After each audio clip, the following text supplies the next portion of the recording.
क्या आप भी ये समझते हैं कि जिनकी पूजा के बिना कोई कार्य शुरू नहीं हो सकता, वो गणेश सिर्फ एक देवता है? नहीं, सच्चाई कुछ और है। आइए जानते हैं इस वीडियो में। हम सब जानते हैं कि कोई भी मंगल कार्य या पूजा करने से पहले भगवान श्री गणेश को याद करना जरूरी है। उनकी पूजा करना आवश्यक है, पर ऐसा क्यों? क्या सिर्फ ये एक विधि है या इससे भी आगे की कोई एक बात है? सबसे पहले जानते हैं कि उनका नाम गणेश ही क्यों। हमारे सर्वोच्च शास्त्र वेदांत की दृष्टि से देखें तो गणेश इक्वल टू गण प्लस ईश, यानी गण का अर्थ है समूह, यानी कि हमारी इंद्रिया विचार जो हमारे अंदर कई सारे होते हैं, और इसका अर्थ है स्वामी, अर्थात गणेश वह शक्ति है जो हमारी समस्त इंद्रियों विचारों और प्राणों के स्वामी है।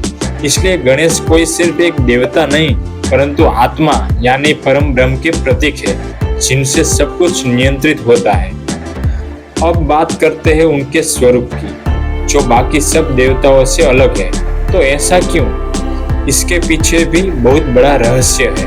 उनके इस अनोखे स्वरूप में देखें तो बड़ा मस्तक, बुद्धि और विवेक का प्रतीक। आप कोई भी मार्ग में हो, भक्ति मार्ग या फिर ज्ञान मार्ग, अगर आपके पास विवेक नहीं है तो नहीं आपकी भक्ति सफल होगी, नहीं आपको ज्ञान अर्जित होगा। तो किसी भी क्षेत्र में आगे बढ़ने के लिए विवेक का होना बहुत ही जरूरी है। इनका छोटा मुख कम बोलने और सत्य बोलने का संकेत देता है। हम देखते हैं कि उनका सर बड़ा है और मुख छोटा है, जो यह संकेत देता है कि हमेशा कम बोले पर सत्य बोले, क्योंकि आपका बोला गया लंबा झूठ भी एक छोटे से बोले गए सत्य के शब्द के बराबर भी नहीं होगा। बड़े कान, जो धैर्य पूर्वक सब सुनने का उपदेश देते हैं। उनके बड़े कान प्रतीक है धैर्य के, जो हमें सिखाता है कि जीवन के किसी भी क्षेत्र में कोई भी कर्म करते समय धैर्य का होना बहुत ही जरूरी है, जो आजकल किसी के पास भी नहीं होता। सब कुछ जल्दी पाने की चाहत होती है, तो धैर्य का होना बहुत ही जरूरी है। छोटी आंखें, गहराई से ध्यान करने की शक्ति। उनकी छोटी आंखें गहराई से ध्यान करने का प्रतीक है, जो हमें जीवन के हर मोड़ में ध्यान करने का, हर कर्म को गहराई से जानकर उसे करने का संदेश देती है।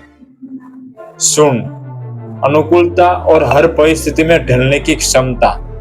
उनकी जो सूंड है वह हर परिस्थिति के हिसाब से अपने व्यक्तित्व को किस तरह ढालना है वह सिखाती है। जैसे श्री कृष्ण गाय चराते समय गोपाल बन जाते थे, रास करते समय कान्हा बन जाते थे, युद्ध भूमि में अर्जुन के सामने गुरु का किरदार निभाते हैं, द्रौपदी के भाई बन जाते हैं, वैसे ही हर परिस्थिति में अपना किरदार कैसे निभाना है वह संकेत देती है गणेश भगवान की सूंड। एक दान, एकता, अद्वैत का प्रतीक। जीवन में सुख दुख हो, अच्छा बुरा हो, जीवन मृत्यु, इन सब परिस्थितियों में एक समान रहना।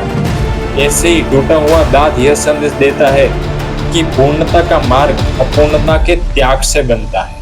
वेदांत कहता है कि जो साधक अपना अहंकार, इच्छाएं और भौतिक आसक्ति छोड़ देता है या फिर तोड़ देता है, वही परम सत्य को प्राप्त करता है। मूषक, उनका जो मूषक वाहन है वो इच्छाओं पर नियंत्रण का संकेत है। जैसे गणेश मूषक पर सवारी करते हैं, वैसे ही हमें अपनी इच्छाओं पर नियंत्रण रखना है। काम वासना को चूहे के बराबर मानना है, उसे हम पर हावी नहीं होने देना है, परंतु हमें अपने अनुसार उसको चलाना है। उपनिषदों में गणेश को ब्रह्म ज्ञान का द्वारपाल माना गया है। कोई भी साधक जब आध्यात्मिक मार्ग पर चलता है तो पहले विवेक और बुद्धि यानी कि गणेश की आवश्यकता होती है, फिर ही उच्च ज्ञान यानी कि परमात्मा की प्राप्ति होती है। इसलिए हर पूजा, यज्ञ या साधना की शुरुआत हमेशा गणेश स्मरण से ही होती है। मूल अर्थ में अगर हम बात करें तो गणेश वे है जो इंद्रियों, मन और बुद्धि पर नियंत्रण देकर जीव को आत्मा और ब्रह्म के मिलन की ओर ले जाते हैं। इसलिए वे आदि पूज्य है और हर कार्य की सफलता का कारण भी। तो आज से जब भी आप गणेश पूजा करें या फिर गणपति की मूर्ति के सामने खड़े होकर प्रार्थना करें, तब उनके स्वरूप का यह अर्थ जरूर याद रखें और अपने जीवन में इसको उतारना ना भूलें। ऐसे ही रोचक और सत्य से भरपूर वीडियो देखने के लिए सब्सक्राइब करें हमारे चैनल जीव से शिव तक को। हर हर महादेव।